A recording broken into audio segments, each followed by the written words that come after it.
E hoje eu vou começar aqui uma série. Nesse final de ano eu estava pensando a respeito da vida da igreja, início de 2016. E é muito comum, né, a gente fazer uma pregação no início do ano, né, motivando, ou mesmo uma série de mensagens, como eu já fiz várias aqui, e me lembro de algumas séries que já são jargões, né, mudança de vida, mudança de rota, que na verdade são tentativas de estímulos para a vida do cristão para o ano que está iniciando. E aí eu até botei lá no Facebook, eu acho que foi ontem, né, botei essa foto, né, não sou bom de arte foi eu que fiz. Precisamos na igreja de alguém que faça uma arte melhor do que essa, né, para as séries de mensagens. E eu coloquei lá no Facebook lá um texto pequenininho que eu escrevi justificando essa série. Justamente eu senti no meu coração o desejo de expor a carta de Paulo aos Colossenses. Por que a carta de Paulo aos Colossenses? Porque a carta de Paulo aos Colossenses ela traz em si, no seu conteúdo, duas verdades que são aparentemente contraditórias, mas que se encaixam, que se harmonizam, que se complementam nas escrituras sagradas. Que verdades são essas? Soberania de Deus e responsabilidade humana. Deus é soberano, mas o homem é responsável.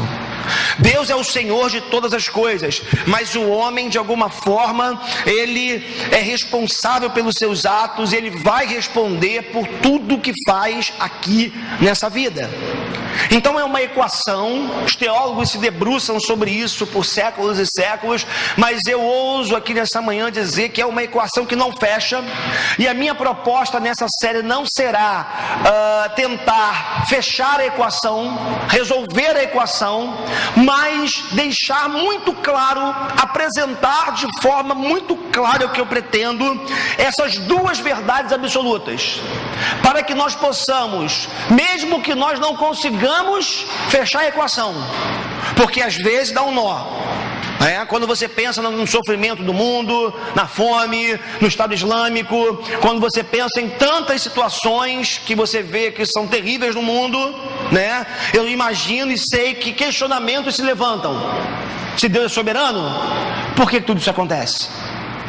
Agora, se o homem é responsável, né, por tudo, por que o mundo ainda não se explodiu, não se destruiu por completo, sendo o homem mau e pecador, como a Bíblia apresenta? Então, são questionamentos que não permitem a nós resolvermos a equação. Soberania de Deus e responsabilidade humana. Mas como são dois temas, né? Diria, duas doutrinas bíblicas, teológicas, tão importantes na vida de uma igreja, eu pensei, eu não posso não abordar isso. E talvez saber, conhecer mais a respeito da soberania de Deus e qual é o impacto disso na minha vida pessoal, no meu cotidiano, talvez possa fazer o meu ano de 2016 um pouco melhor. Talvez possa fazer o nosso ano de 2016 um ano mais próspero, um ano mais até, por assim dizer, abençoado, porque quando você pensa que existe um Deus que é soberano, como cantamos, e vamos cantar aquela canção que a gente cantou no final aqui, a última música, tá bom? No final, tá certo? Quando a gente lembra da soberania de Deus, isso traz muito descanso para nossa alma. Essa doutrina da soberania de Deus tira um peso absurdo das minhas costas. Mas esse é só um lado da moeda. Tem o outro lado. E o outro lado é: qual deve ser a minha resposta diante desse Deus soberano? Qual deve ser a minha postura, o meu comportamento, o meu estilo de vida diante de tamanha soberania? Então, temos aqui, né, eu trabalhei em cima de Colossenses, e temos todos esses temas que nós vamos ver aqui até o dia 13, nos domingos, né, até o dia 13 de março, vários temas que estão dentro da carta do apóstolo Paulo aos Colossenses. A gente começa hoje essa série falando de identidade e vocação. Quero convidar você então a abrir a sua Bíblia ou acompanhar na projeção, porque nós temos o texto aqui, Colossenses capítulo 1, versos 1 e 2 apenas, para introduzirmos nessa manhã esse nosso tema tão importante para a nossa vida, e acredito eu que vai ser muito importante aí para esse ano que se inicia. Paulo, apóstolo de Cristo Jesus, pela vontade de Deus, e o irmão Timóteo, aos santos e fiéis irmãos em Cristo, que estão em Colossos, a vocês graça e paz da parte de Deus nosso Pai e do Senhor Jesus Cristo. Paulo, apóstolo de Cristo Jesus, pela vontade de Deus, e o irmão Timóteo, aos santos e fiéis irmãos em Cristo que estão em Colossos, a vocês, irmãos da igreja de Colossos, graça e paz da parte de Deus nosso Pai e do Senhor Jesus Cristo. Pai, Deus Pai, Deus nosso Pai que está nos céus, mais uma vez nós clamamos a Ti, pedimos a Tua unção, o Teu poder, a Tua visitação em nós, sobre nós.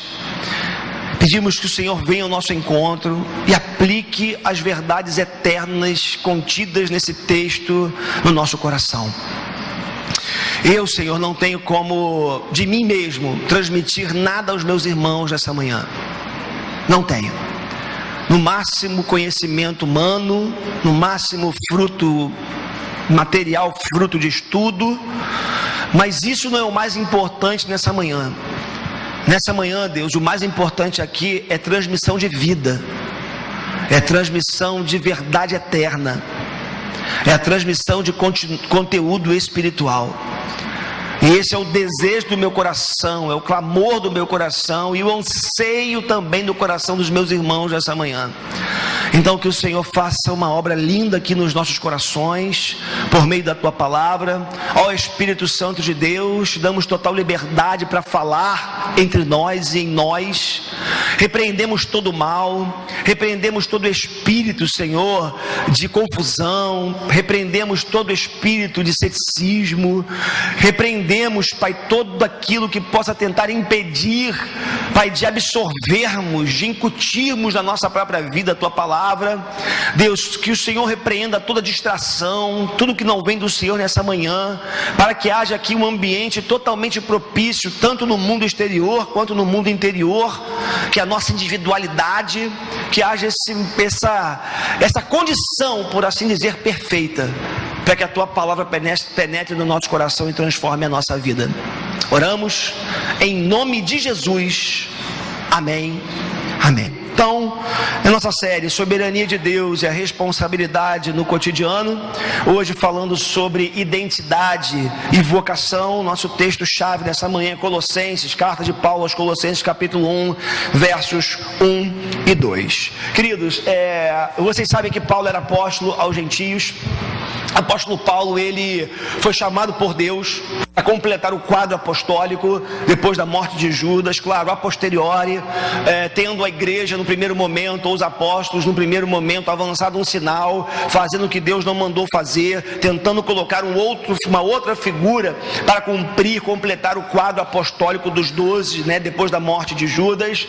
Mas nós sabemos, ao lermos o Novo Testamento, que o 12º apóstolo, 12º discípulo do coração de Deus era Paulo, um ex-perseguidor da igreja, mas que se torna um grande porta-voz, um grande pregador, um grande difusor do evangelho, e ele mesmo se intitula apóstolo aos gentios, um plantador de igrejas que mesmo naquele mundo antigo, precário ainda, navegava, visitava outros países, outras regiões, plantando igrejas. Paulo era um pregador, Paulo era um plantador de igrejas. Mas uma coisa fantástica no apóstolo Paulo, além de tudo que ele viveu e tudo que ele escreveu, foi a capacidade que Paulo teve de continuar pastoreando as igrejas que ele fundou. E Paulo fazia muitas vezes isso por meio de cartas. Então, como é que acontecia? Paulo ficava sabendo nas suas viagens missionárias ou através de irmãos que chegavam a ele, que se dirigiam até ele para visitá-lo nos mais diversos lugares que ele esteve, através de cartas. Paulo ficava sabendo a respeito da vida das igrejas que ele plantou, ou mesmo revisitando essas igrejas, Paulo sabia do que acontecia. E Paulo tinha o hábito de enviar cartas, quer de exortação, de incentivo, para aqueles irmãos das igrejas que ele havia plantado, e mesmo de igrejas ou para igrejas que ele não plantara. Colossos é um exemplo desse. Paulo não foi o plantador da igreja que se encontrava na cidade de Colossos. Colossos, uma cidade interessante, ficava aproximadamente 160 quilômetros de Éfeso, que era a capital da Ásia Menor, um grande centro comercial, financeiro, muito visitado. E Colossos tinha uma característica muito interessante. Outrora, no passado, havia sido uma cidade importante, rica, próspera, influente, mas por se encontrar numa região vulcânica, por se encontrar numa região onde havia muitos abalos sísmicos, e por ter sofrido com constantes terremotos, Colossos acabou passando de uma cidade rica, próspera e influente, para a condição de uma cidade pobre, devido às muitas crises, aos muitos terremotos, aos muitos abalos que sofreu ao longo da sua história. Então, uma primeira característica daquela cidade, perto ali de Éfeso, que era uma grande potência, por assim dizer, um grande centro comercial, perto de Éfeso ficava Colossos, que já havia sido rica no passado, mas que agora, como já disse para vocês, ela era uma cidade que empobreceu, porque quem vai investir, na verdade, num lugar onde a qualquer momento pode haver mais uma destruição, onde a qualquer momento pode ter um terremoto, um maremoto e coisas do gênero, um vulcão, vir e destruir tudo. Interessante porque, se por um lado Colossos era uma cidade pobre, era uma cidade muito fértil. Estudava esses dias dizendo que os movimentos vulcânicos, as lavas, essa coisa toda, tornam o solo muito fértil. Isso é interessante. Então, se por um lado aquela cidade era pobre, porque ninguém tinha coragem mais de investir naquele lugar, por outro lado continuava sendo um lugar fértil, um lugar propício para a criação de gado, um lugar propício para atividades no que diz respeito à plantação e outras culturas. Mas o fato é que nessa cidade pobre, nessa cidade agora inexpressiva no tempo do apóstolo Paulo, havia uma igreja rica e relevante. Isso é muito importante nessa manhã, porque logo de início o que nós percebemos? Que uma igreja não precisa estar num lugar perfeito, na condição perfeita para ela ser rica e relevante. E quando eu falo rica, não estou falando rica de dinheiro, eu estou falando rica de Deus. Eu estou falando rica da presença de Deus, rica daquilo que nós buscamos a semana inteira aqui, que foi a presença do Espírito Santo de Deus na nossa vida. E naquela cidade pobre, onde a desconfiança pairava, onde ninguém investia, havia uma igreja próspera e rica. Queridos, essa igreja, como já lhes disse, ela não foi fundada pelo apóstolo Paulo. Possivelmente ela foi fundada por Epáfras, um discípulo de Paulo, e que possivelmente teria sido ele, Epáfras, que teria transmitido para Paulo, por meio de cartas, informações a respeito daquela igreja. E Epáfras não era um dedo duro, vou contar para Paulo aqui tudo de errado que está acontecendo na igreja. Não, porque quando lemos a carta, nós vemos que Paulo tinha informações muito interessantes a respeito da fé, do amor, da vida santa, piedosa que aqueles irmãos da igreja de Colossos vivia. Então aquela igreja, possivelmente fundada por Epáfras, que não foi plantada por Paulo, era uma igreja que, como qualquer igreja, tinha virtudes, mas também tinha sombras. Tinha coisas boas, mas também tinha coisas ruins. Tinha virtudes, como já lhes disse, mas havia riscos, havia perigos. E a carta de Paulo aos Colossenses é uma carta onde Paulo exalta as virtudes, onde Paulo estampa de uma forma muito clara a beleza daquela igreja, mas também se vê na obrigação de exortar a igreja por conta de alguns riscos que ela estava correndo. Então, a igreja de Colossos, uma igreja onde, apesar das dificuldades mil, era uma igreja de crentes em Jesus Cristo. Era uma igreja de gente formada por gente pecadora como eu, pecadora como você, mas que não haviam se deixado levar pelas heresias que estavam invadindo as igrejas. Primeiro século foi um século de foi um século de muitas heresias no seio da igreja. Igreja nascente, mas junto com o avanço da igreja, muitas heresias, que são falsos ensinamentos, foram entrando em muitas igrejas. Temos alguns exemplos. O mais conhecido e o mais clássico foram os próprios judaizantes, ou seja, judeus que se convertiam ao cristianismo. Aliás, eles foram uma pedra de tropeço, melhor dizendo, uma pedra no sapato do apóstolo Paulo. Eles se convertiam ao cristianismo, mas tentavam o tempo todo levar as práticas do judaísmo para dentro da igreja cristã. Enquanto Paulo falava de liberdade, enquanto Paulo falava de salvação pela graça, por meio da fé, os judaizantes queriam o tempo todo reintroduzir circuncisão, reintroduzir o legalismo da igreja, as datas religiosas, os sacrifícios. O tempo todo o apóstolo Paulo lutou contra a tentativa dos judaizantes reintroduzirem esses aspectos do culto judaico na espiritualidade cristã. Mas não só o judaísmo, não só os judaizantes, havia outras heresias, que tentaram o tempo todo entrar no seio da igreja. E aí, dentro dessas, nós podemos citar o gnosticismo, por exemplo, uma filosofia, religião, que negava tantas coisas como a natureza humana de Cristo, que negava tantas coisas, a respeito de Cristo, via o corpo como sendo algo mal. Isso aqui é apenas um aspecto.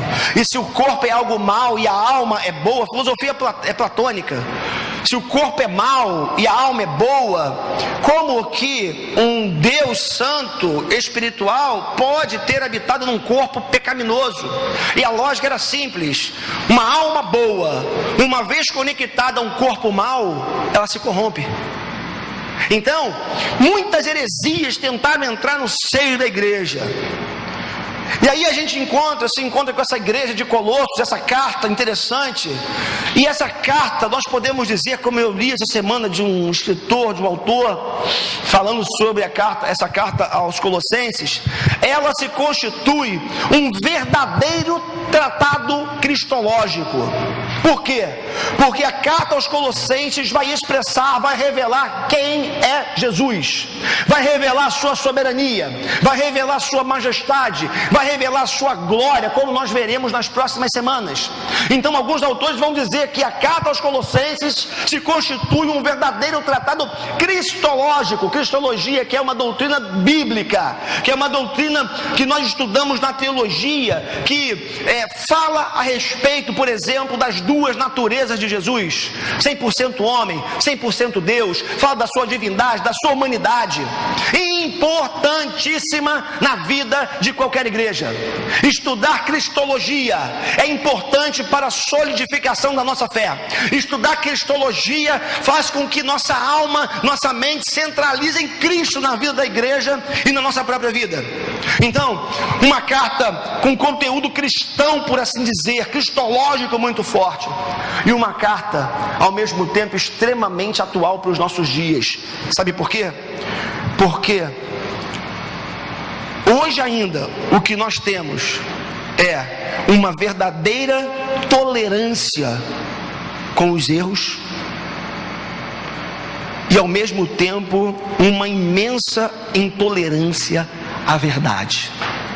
A gente estava na oficina da palavra aqui de manhã, até brinquei com o Wesley, né? Eu falei, cara, o Alexandre está pregando a minha mensagem, eu vou brigar com ele, cara.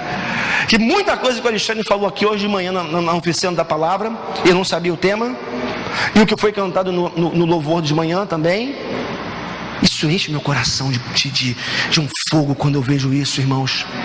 Quando eu sei que eu não conversei com o Alexandre, não combinei nada com ele, o Alexandre vem pra cá e fala um negócio, eu falei, cara, tá aqui, ó, conectando. Aí o louvor vem, eu não sabia as músicas, embora o Olavo passe lá as canções que vão ser cantadas, aí a música tem tudo a ver com o que eu vou pregar, meu coração vem pra cá, eu subo pra cá pegando fogo, porque eu vejo que Deus está falando, que Deus está agindo, que Deus está confirmando. E aí, essa igreja de Colossos, essa igreja com essa carta aos Colossenses, melhor dizendo, essa carta com um conteúdo cristológico e ao mesmo tempo uma carta que revela coisas tremendas para os nossos dias hoje, que não são diferentes do passado, onde afirma haver essa verdadeira tolerância com o erro. Hoje tolera-se demais o erro dentro das igrejas. E aqui erro, não pegando aquela fala do início lá, que o André dizia no oficina da palavra, mas erro como pecado, porque pecado tem nome, e eu e você sabemos o que é pecado, eu e você sabemos o que se constitui pecado na nossa vida, e nós sabemos quando nós pecamos, porque se nós temos o Espírito Santo de Deus, ele testifica, e ele incomoda o nosso coração quando a gente peca. Então, uma sociedade ainda hoje, e igrejas ainda hoje, por que não dizer, e que Deus nos livre disso, que não sejamos arrogantes por acharmos que não vivemos isso, mas que possamos vigiar para que não aconteça. Igrejas que existem verdadeiramente tolerantes com o erro, e muitas também intolerantes com a verdade, como o apóstolo mesmo diz, o apóstolo Paulo, que nos últimos tempos as pessoas sentiriam coceiras no ouvido, ouviriam a verdade e seriam, incomoda. Aí a gente falava de manhã aqui na oficina da palavra, comigo aqui todo mundo, pessoas que simplesmente, ao serem exortadas na igreja, a terem seu erro pontuado por algum motivo, e o pastor em amor vai exortar, essa pessoa simplesmente espana, como a gente diz, não aguenta, não aceita. E sabe o que acontece muito? E eu dizia aqui hoje de manhã, e eu já vi muito disso ao longo da minha vida cristã. Hoje o que mais tem é igreja, né? Para todo gosto, para todo tipo de consumidor. É provocativa essa fala consumidor. Você exorta o sujeito aqui, ele atravessa a rua, vai para a igreja da frente, ainda dá tchauzinho para você, ó, tô aqui, ó, você me tirou daí, ou você me exortou, eu tô aqui, eles me aceitam. Então, nesse mundo, em dias de tamanha tolerância com o erro e de intolerância com a verdade, a carta aos Colossenses vai nos ajudar ao longo desses 2-3 meses que faremos aqui debruçados sobre ela, descobrir qual é a vontade de Deus para a nossa vida. Quem eu sou à luz das Escrituras Sagradas? O que o soberano do universo, que me amou, que me resgatou e que me salvou, espera da minha vida? Se a gente conseguir entender isso nesse início de ano, irmãos, eu acredito que muita coisa vai engrenar na nossa vida. Muita coisa vai para frente na nossa vida. Então, vejamos só algumas características da igreja que se encontrava na cidade de Colossos. Era uma igreja, como eu já falei para vocês, com uma identidade muito forte.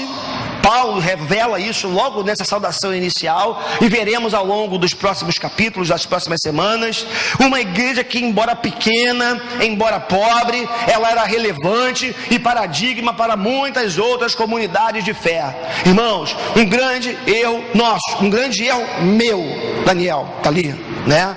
Às vezes eu converso com o Daniel, a gente abre o coração mutuamente. Aí é bom ter gente que a gente pode abrir o coração, né? Aí esses dias, né, a gente tá meio assim, Daniel vem me deu uma palavra de ânimo também e tudo, porque a tendência de um pastor, ou dos pastores, eu que convivo com muitos, é olhar para os modelos aparentemente de sucesso e dizer, essa igreja é boa, essa igreja é grande, essa igreja é rica, essa igreja está na mídia, essa é a igreja. Mas Colossos nos mostra, exatamente o contrário. Colossos vai nos mostrar, que a principal marca, ou melhor, o que deve caracterizar uma igreja, não é a quantidade de pessoas que existe nela, né, de membros que ela tem, não é a sua arrecadação financeira, não é a sua, não vou dizer influência, mas o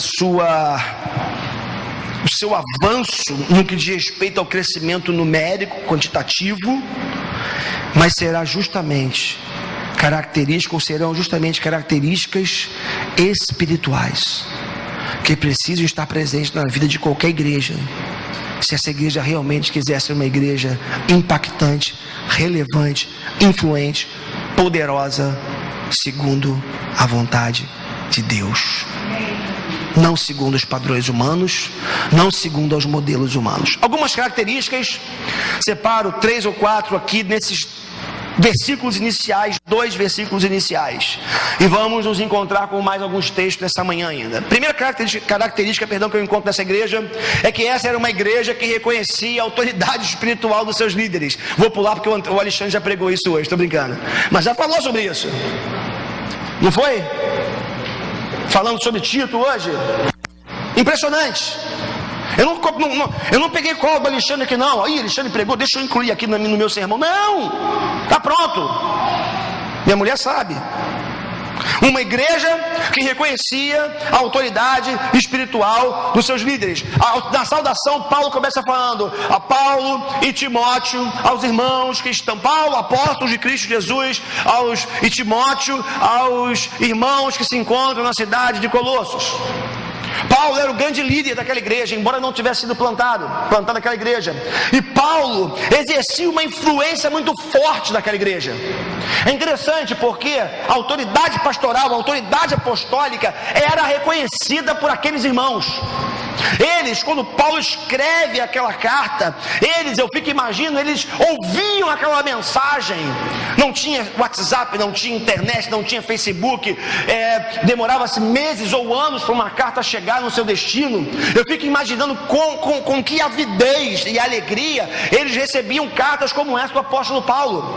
E aí o que me chama a atenção é que aquela igreja, embora não tenha sido plantada pelo apóstolo Paulo, como já disse para vocês, era uma igreja que se submetia à autoridade apostólica de Paulo, porque aquela igreja entendeu que uma liderança, ou toda liderança, ou todo poder, como a própria palavra de Deus diz, é instituído por Deus. E se tratando da igreja não é diferente. E o que existe hoje nos nossos dias e não era diferente talvez lá atrás em muitos casos. Tem muita gente que não entende isso. Acha o seguinte: eu fico na igreja que eu quero, o tempo que eu quero, eu faço o que eu quero, e problema. Irmãos, nossa igreja é uma igreja leve. Não tem tantos rótulos, não é uma igreja legalista. Nossa igreja não é uma igreja de imposições. Eu, como pastor, não controlo dízimos e ofertas. A gente não impõe tantos pesos sobre as pessoas. Entendemos que espiritualidade, devocionalidade deve ser algo leve, mas não frouxo. Tem diferença.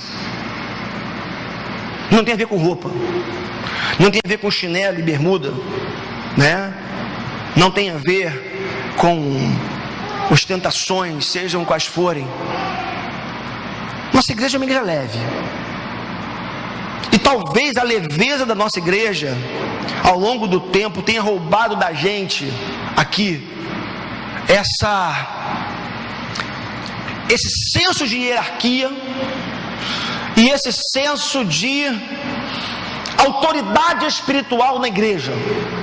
Como uma vez eu ouvi uma pregação, acho que do Ed René, que ele dizia, uma pessoa que se rebelou contra a igreja, chamou uma vez, chamou 2 vezes, chamou 3 vezes, o sujeito não mudava de vida, até o dia que ele chamou o cara e falou assim: meu irmão, chega aqui, deixa eu te dizer uma coisa, a partir de hoje, eu estou retirando a autoridade espiritual, minha pastoral e da igreja sobre a tua vida. Só tem um detalhe: agora, antes você tinha igreja contigo, a bênção da igreja de Jesus sobre a tua vida. A partir de hoje é entre você, Deus e o diabo. Toma. É a grande verdade. O que ele fez? Você não quer se submeter ao básico, ao mínimo. Você quer viver rebelado. Você quer viver em oposição. Então não faz sentido a tentativa nossa de exercer a autoridade espiritual sobre a tua vida. Então a partir de hoje, você se resolve com Deus e com o diabo. Dá teu jeito. E aí, queridos, Paulo, como eu já disse, era o apóstolo aos gentios, líder à distância, mas mesmo à distância, aqueles irmãos viam a autoridade de Paulo sobre a vida deles. Olha só o que o Hebreus, ou na carta aos Hebreus, que alguns atribuem ao apóstolo Paulo, outros não, é uma carta sem autoria, por assim dizer, pelo menos expressa. Hebreus 13:7 diz: lembre-se dos seus líderes, que transmitiam a palavra de Deus a vocês. Observem bem o resultado da vida que tiverem e imitem a sua fé. O que o autor está dizendo aqui? Nada mais nada menos do que todo cristão precisa se submeter à autoridade pastoral espiritual que foi constituída sobre a sua vida. Não se submeter à autoridade espiritual constituída sobre a sua vida constitui-se no reino de Deus rebelião. E a Bíblia diz que pecado de rebelião é comparado a pecado de feitiçaria. Rebelar-se contra a autoridade pastoral e espiritual é como se você tivesse envolvido com feitiçaria. E não sou eu quem digo, é a palavra de Deus. Mas calma lá.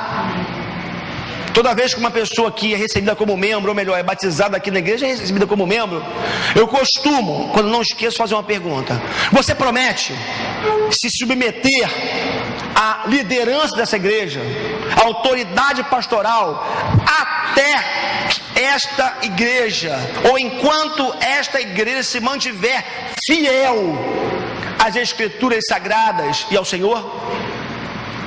Por que eu faço isso? Porque tem muito autoritarismo na igreja evangélica como um todo. Tem muita opressão, tem muita imposição.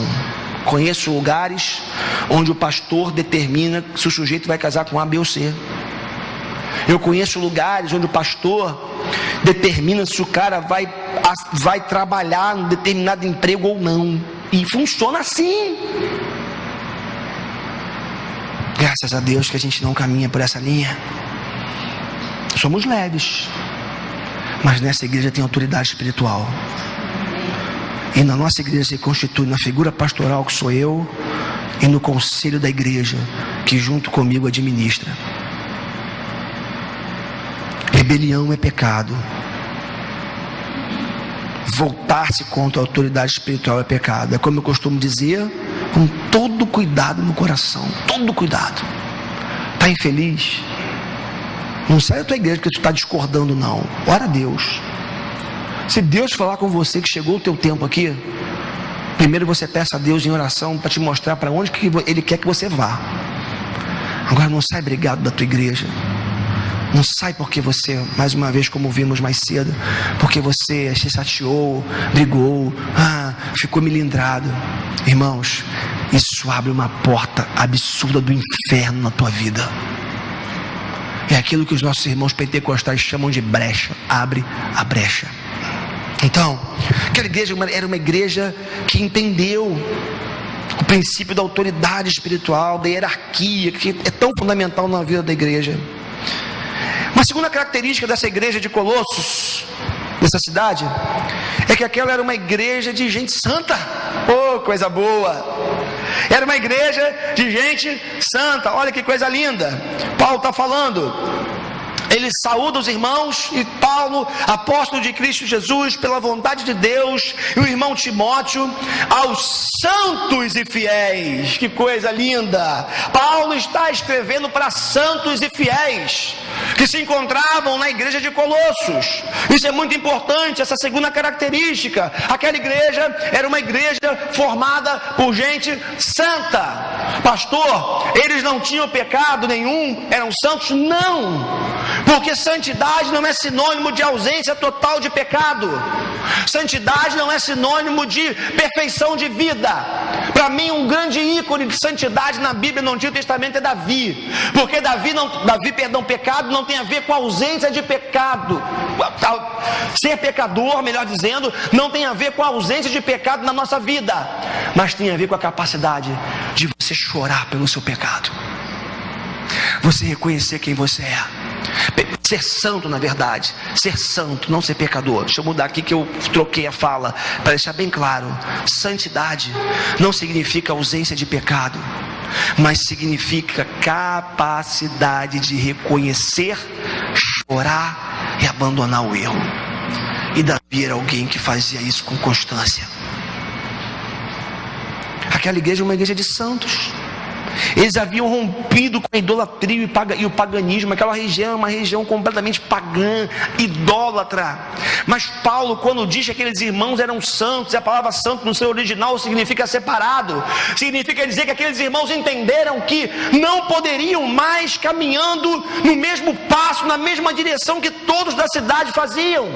E eles, ao serem separados por Deus, eles buscavam a cada dia manter-se fiéis, íntegros na presença de Deus. Eram santos porque foram separados por Deus e buscavam essa santidade. Olha só aqui que 1 Pedro, na epístola de Pedro, 1 Pedro capítulo 1, 14 a 16, vai dizer: como filhos obedientes, não se deixem amoldar pelos maus desejos de outrora. Não dá para viver a vida que se vivia antes, quando viviam na ignorância. O tempo de ignorância passou, irmãos. O tempo de ignorância passou. Se Deus entrou na nossa vida, mudou a nossa mente, como Paulo fala na sua carta aos Romanos, passou. Mas, assim como é santo aquele que os chamou, sejam santos vocês também em tudo o que fizerem. Não é você escolher áreas, não, em tudo, em tudo. Pois está escrito, 2 pontos: sejam santos, porque eu sou santo. Deixa eu dizer uma coisa para você. A gente está diante de um imperativo, não um conselho, não é um pedido, não é uma orientação. Se der, se as condições, se as circunstâncias permitirem, não. Sejam santos, seja santo. Sejamos todos santos, porque essa é a vontade e é o mandamento de Deus para a nossa vida. Efésios capítulo 1, verso 4 fala da predestinação, que eu creio na predestinação, mas eu não creio numa predestinação frouxa, não creio numa predestinação onde eu já ouvi muita gente falar: Deus me escolheu, então posso viver como eu quiser, que no final vai dar tudo certo. Essa predestinação não é bíblica. A verdadeira predestinação está aqui, porque Deus nos escolheu nele. Tem que ser nele. Fora dele não tem como você viver a vontade dele e ser santo, porque Deus nos escolheu nele, antes da criação do mundo, para sermos o quê? Santos. E o quê? Irrepreensíveis em sua presença. Santidade e ser irrepreensível só é possível conectado com Deus. Você não tem como, eu não tenho como produzir santidade fora de Deus. Eu tenho como fazer uma cena, eu tenho como ter uma atitude estereotipada, eu tenho como fazer algo para você achar que eu sou legal. Mas é a motivação do coração, aquele lugar onde nasce um pensamento que se transforma em ação, em comportamento. É ali, é ali que Deus age, E quando nós estamos nele, na presença dele, conectados com ele, em oração, na comunidade que nos fortalece, irmãos, eu vou morrer dizendo isso, pastor, é chato mesmo, tem lugar na igreja. Não dá para alimentar a espiritualidade sadia, saudável fora da igreja, ou pulando de igreja em igreja, não dá. Você precisa de uma comunidade de fé, porque a comunidade de fé é o lugar onde nós somos santificados. Eu olho para o Fábio, pegar o Fábio como exemplo, e o Fábio, só exemplo, tá Paulo? Fábio. E Fábio tem uma coisa que eu não gosto. Aprender a lidar com essa diferença santifica a minha vida. Olhar para o Fábio, aí o Fábio mexe a sobrancelha assim, aquilo me incomoda. Mas peraí, eu preciso continuar caminhando, não tem jeito. Aí todo dia que eu me encontro com o Fábio mexe a sobrancelha. É por isso? Tem gente, cara, que às vezes o nosso problema não é com o Fábio. Fábio é só exemplo, tá? É que o mexer da sobrancelha do Fábio lembra a gente outra pessoa. Aí eu torno ele uma pessoa não grata por conta de quem ele me faz lembrar. E aí, convivendo com ele, é ferro afiando ferro. A gente vai se suportando. E suportar tem a ideia de sustentar, mas também tem a ideia de você suportar. Porque é meio insuportável. Fábio não, é meio insuportável. Mas você suporta. E você vai sendo santificado na igreja. Com a luta, com a dificuldade, com o outro que é diferente de você, com aquele que te provoca, com aquele que mexe, como diz o... Lembrei aqui daquele cara que disse, né, acho que foi pro Collor, não sei, né, não sei pra alguém, você suscita em mim os meus instintos mais, como é que é o... Deixa pra lá, mais caídos, mais perversos, não sei, aquele político lá que denunciou lá o mensalão, aquela coisa toda. É assim que funciona. A igreja é uma bênção. Com toda a sua dificuldade, com toda a sua imperfeição, com todos os problemas, eu cresço na igreja. E Paulo está falando aos Colossenses: vocês são santos, e vocês precisam ser santos. É a vontade de Deus para a vida de vocês. E é interessante porque nesse texto que lemos de Efésios, agora capítulo 1, verso 4, Paulo está dizendo que porque Deus nos escolheu nele, antes da fundação do mundo, para sermos santos e irrepreensíveis em sua presença. Irmãos, entendamos uma coisa nessa manhã: o padrão de santidade é elevadíssimo. É elevadíssimo. Olha só, santos e irrepreensíveis. Você já leu o Sermão do Monte? Já leu? Mateus capítulo 5 a 7? Se não leu, vai ler. Se alguém bater na tua face, dê a outra. Se alguém obrigar você a caminhar uma milha, vai com ele 2. É elevado. Jesus, não é Antigo Testamento não, é Novo Testamento. O padrão é elevado. Agora deixa eu tirar dizer uma coisa para te ajudar e me ajudar.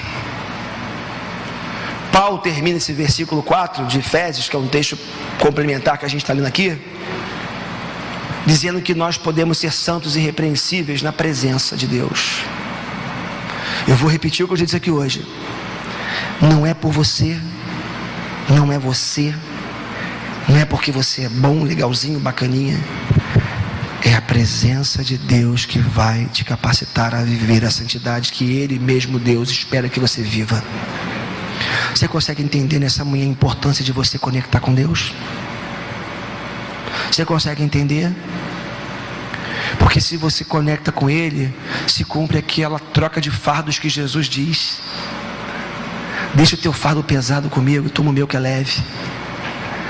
E a beleza do Sermão do Monte, que eu já falei aqui em outras ocasiões, é a seguinte: nós nunca vamos viver o Sermão da Montanha na sua integralidade. É impossível, humanamente falando.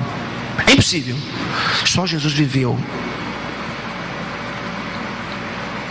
Mas sabe qual é o chamado de Deus para a minha vida e para a sua vida? Morrer tentando. Não trazendo peso tristeza e culpa no coração quando não conseguimos, ou detectamos em nós essa incapacidade de viver esse padrão elevado. Mas toda vez que eu percebo que eu não consigo, isso deve ser um motivador a mais para me conectar com Deus, para estar com Ele. Sabe quando que a gente busca ser santo? Ou melhor, refazendo essa frase, sabe alguns motivadores para vivermos em santidade?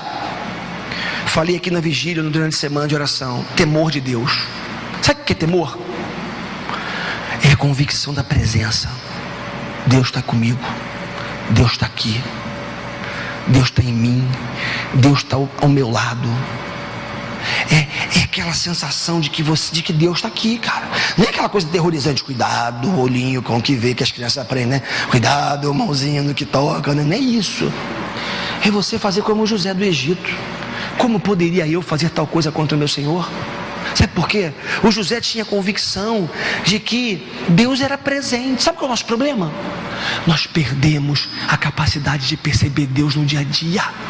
Meus irmãos, a gente tem que respirar Deus. A gente tem que, mesmo não vendo Deus com os nossos olhos carnais, nós precisamos voltar a ter essa sensibilidade que muitos de nós perdemos, de perceber Deus em todas as coisas. Deus está em todas as coisas. Ele não é todas as coisas, porque nós não somos panteístas, mas Deus está em tudo. A glória de Deus preenche todas as coisas, como a palavra de Deus diz. Então, entenda uma coisa nessa manhã: tudo o que você faz na presença de Deus. Você faz cocô na presença de Deus. É verdade. Ai, pastor, falou cocô no púlpito. Você faz cocô na presença de Deus. Tudo o que você faz é na presença de Deus. Não tem como fugir. O salmista fala isso no Salmo 119. Quando ele diz que se eu monto a minha casa no mais alto, minha cama coloco no mais fundo abismo, tu lá estás. Se subo aos céus, tomo as asas da alva, lá tu estás também. Como fugirei da tua face? Como me ausentarei da tua presença? Não tem como. Deus está em todos os lugares, sobretudo dentro de nós, pelo seu Espírito. Aleluia. Irmãos, temor de Deus no coração. Não perde o temor. Não perde o temor. O mundo trabalha para roubar o temor de Deus do teu coração. O mundo trabalha para roubar isso de você, para relativizar. Não, é só um negocinho aqui diferente. Não, eu vou ali, ninguém está vendo.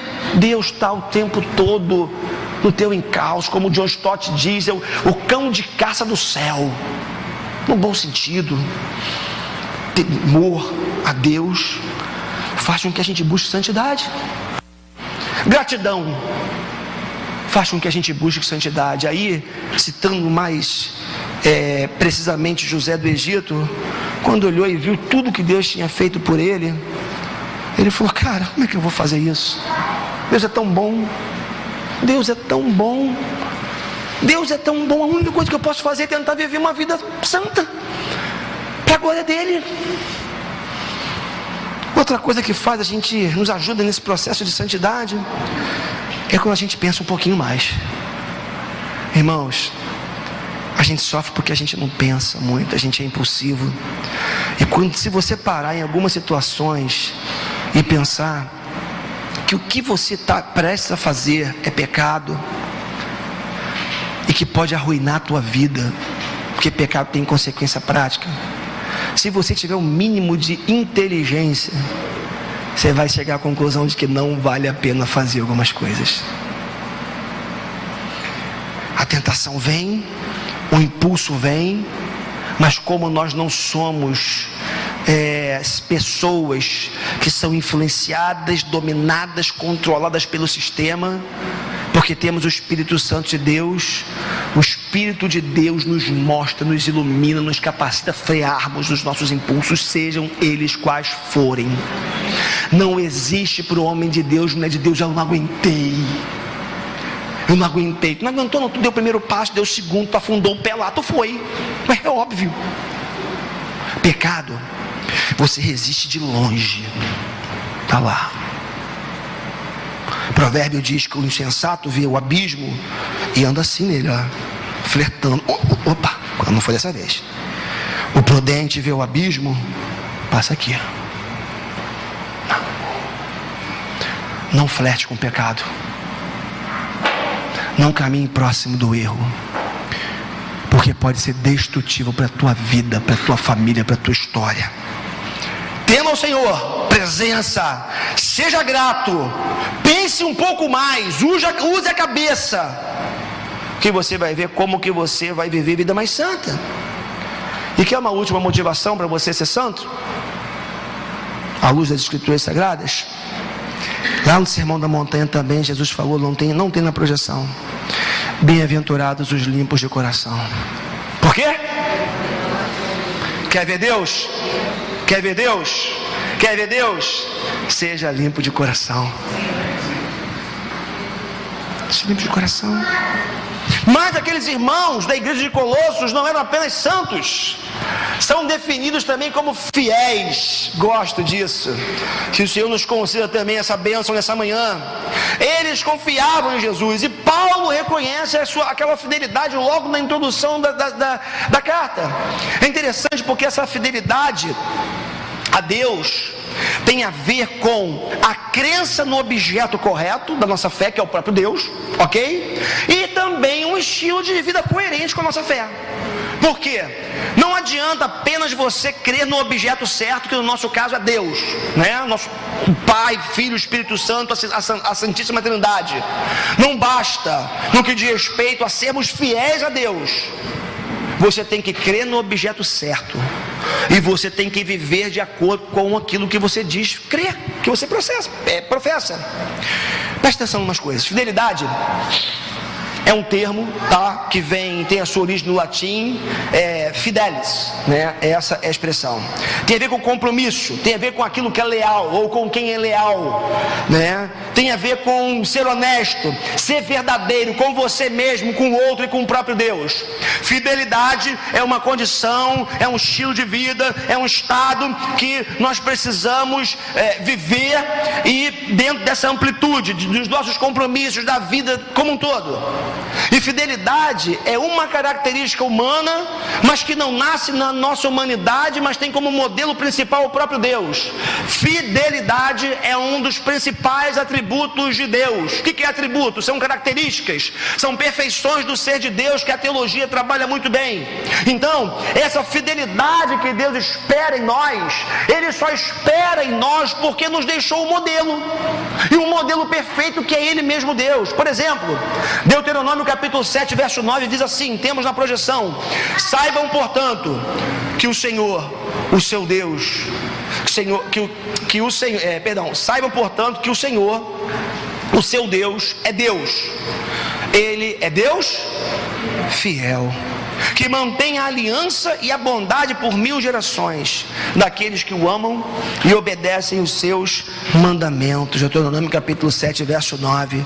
Quando você vai para 2 Timóteo capítulo 2, verso 13, também está escrito a respeito da fidelidade de Deus: se somos infiéis, Ele permanece fiel. Por quê? Pois não pode negar-se a si mesmo. Queridos, a doutrina da fidelidade de Deus diz que o Deus que... Primeiro, Deus é fiel a si mesmo, à sua palavra, à sua vontade, aos seus preceitos, aos seus projetos eternos, e Ele não pode negar-se a si mesmo. Mas Deus também expressa essa fidelidade para conosco. E isso é uma bênção maravilhosa na nossa vida, porque à luz da teologia reformada, nem mesmo os meus pecados, aí eu preciso que você processe essa informação, nem mesmo os meus pecados, não é contraditório a tudo que eu falei até aqui, tem o poder de destruir a minha alma e me afastar de Deus eternamente. Por quê? Porque se eu sou infiel, Deus permanece fiel. Agora, pera lá, Ele permanece fiel primeiro a si mesmo. Ele permanece fiel primeiro a seu Filho Jesus, e Ele permanece fiel a nós. É óbvio que dentro da fidelidade dele, Ele manifesta juízo também. É fidelidade mandar a gente para o inferno, porque ele está sendo fiel à sua própria palavra. Que isso, pastor? Tem a ver com a fidelidade de Deus, a sua palavra, porque a palavra de Deus diz isso, que no final, no dia do juízo final, ele separará os justos dos injustos, as ovelhas dos bodes. E tem a ver com a fidelidade de Deus mandar a gente para o inferno, não segundo os meus critérios e até segundo a minha vontade, que tem aí uma meia dúzia de não sei quantos mil que eu queria que fosse para o inferno. É verdade, e eu sei que você também. Não vamos ser hipócritas, não. Tem gente que a gente olha na televisão e fala: esse cara tinha que ir para o inferno. Você pega um cara que estuprou uma menina ou uma mulher, o cara que estuprou a moça aqui dentro desse salão de beleza aqui no ano passado, 11h30 da manhã. A vontade que vem no primeiro momento é: esse cara tem que ir para o inferno, o cara que faz um negócio desse. Mas ainda bem que Deus não sou eu, né? Eu não sou Deus, porque Deus não age assim. Mas, queridos, a fidelidade de Deus é a garantia que nós temos de que tudo vai acontecer sempre da forma que Deus disse que vai acontecer. Que a palavra de Deus não mente, que Deus não volta atrás naquilo que disse, que as promessas dele são sempre cumpridas. Deus prometeu coisas para você, prometeu na palavra dele, e Deus prometeu coisas para você individualmente, pessoalmente, para você, tem a ver com a sua individualidade, ele vai cumprir. Se ele mesmo prometeu, se não é promessa falsa de pastor, se não é engano do diabo, se não é criação sua, vai se cumprir, porque Deus é fiel. Deus é sempre fiel. Eu, nas minhas pesquisas e leituras, aí essa semana eu descobri o significado da sigla Wi-Fi, né? Interessante, né? A gente tem coisa que a gente não atenta às vezes, né? Essa sigla Wi-Fi, hoje em dia chega na igreja, numa casa, você não pergunta se tem um copo d'água. Você tem Wi-Fi, né? Você pergunta a primeira coisa, né? Não é o copo d'água, é Wi-Fi, né? Você chega: tem Wi-Fi? Se não tiver, não me chama na tua casa, assim, as pessoas. Eu não, tá, gente? A galera aí, tá? A galera é por aí, tá bom? Eu não. E aí, é interessante porque o Wi-Fi, ele vem da expressão, né, wireless fidelity, né, que significa justamente fidelidade sem fio. É a garantia de que, por mais que você não esteja ligado a um cabo, a um como é que chama aquele troço? Roteador, você vai ter a sua conexão com a internet garantida. Olha que coisa interessante, fidelidade sem fio, trazendo para a nossa vida, trazendo para a realidade do cristão. Olha que coisa maravilhosa. Quando falamos de fidelidade, significa dizer que nós podemos nos relacionar com Deus, andar com Deus, ver Deus, sentir Deus, sermos santos e fiéis, sem elementos visíveis de conexão, apenas a fé. A minha fé é o Wi-Fi que me liga a Deus. O meu quarto secreto, o quarto do poder que eu devo ir hoje ver, quarto de guerra, né? De guerra, quarto de guerra, é o lugar do Wi-Fi com Deus, da minha fidelidade com Deus, da minha intimidade com o Senhor. Ser fiel a Deus, para terminar essa mensagem introdutória dessa série, tem a ver com fidelidade no casamento. Homens, mulheres, casamento é uma aliança, a gente não pode quebrar. Alianças que são feitas na presença de Deus não podem ser quebradas. Eu tenho dito isso aqui reiteradamente. Se você fica na internet até de madrugada vendo pornografia, você está quebrando a aliança com a sua esposa. Se você fica na internet, se você fica flertando, se você fica... a aliança está sendo quebrada. Fidelidade no casamento não é só traição física. Você ter relação com a sua mulher ou com o seu marido pensando em outra pessoa é infidelidade, é pecado. Fidelidade no casamento, fidelidade nos contratos. Crente não pode dar jeitinho, irmãos. Crente não pode viver dando do jeitinho, fazendo coisinhas, arrumando esquemas para se dar bem, para pagar menos. Não dá. Confie em Deus. Pague o que tem que pagar. Eu morro de raiva ao pagar, fazer o imposto de renda. A gente morre de raiva. Mas creia que Deus vai honrar a tua fidelidade, mesmo sendo roubado, extorquido, o nome que você quiser dar aí no que diz respeito a esse negócio. Fidelidade no casamento, fidelidade nos contratos, fidelidade nos compromissos assumidos. Tão interessante isso, né? Carioca, ele é terrível nisso. E aí, beleza? Ó, eu te ligo, valeu? Vou te ligar, tá bom, pra gente se encontrar. Não vai ligar nada. Foi engraçado, eu estava vendo no jornal esse aí, um RJ da vida desse aí, em algum canal. Aí teve um evento ontem no PP, né, de música, teve samba, vários estilos de música, né? Aí tinha um repórter lá, acho que foi da Bandeira, aí foi na Band, aí tinha um repórter lá, aí tinha minha moça apresentando o trabalho, apresentando o jornal. Aí o cara que estava lá, engraçadinho, falou assim: ó, te espero aqui, viu, fulana, vem pra cá. Aí ela falou assim: não, com certeza, né, vou pra aí. Aí com aquela cara assim, tipo assim, não vou mesmo, né? Então assim, a gente faz muito isso. A gente dá a palavra e não cumpre. Já que eu falei isso pra você, eu conheço um cara, eu tenho um amigo, que ele tem a capacidade de marcar o compromisso no mesmo dia, na mesma hora, com 3, 4 pessoas diferentes. É claro que se ele marcou com 4, ele só vai conseguir, se ele for, né? Só com um que ele vai conseguir, não tem jeito.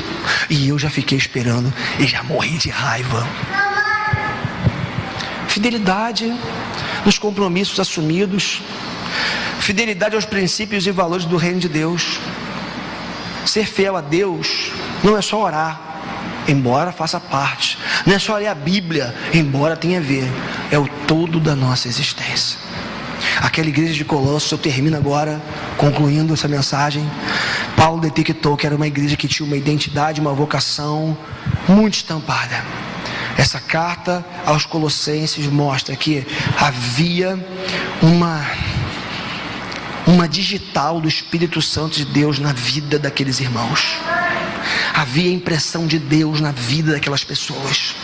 E Paulo fala aos santos e fiéis: meu irmão, minha irmã, a sua identidade, se você é de Jesus, se você entregou-se a Ele um dia, rendeu-se a Ele um dia, a sua identidade primária é de filho, de filha de Deus.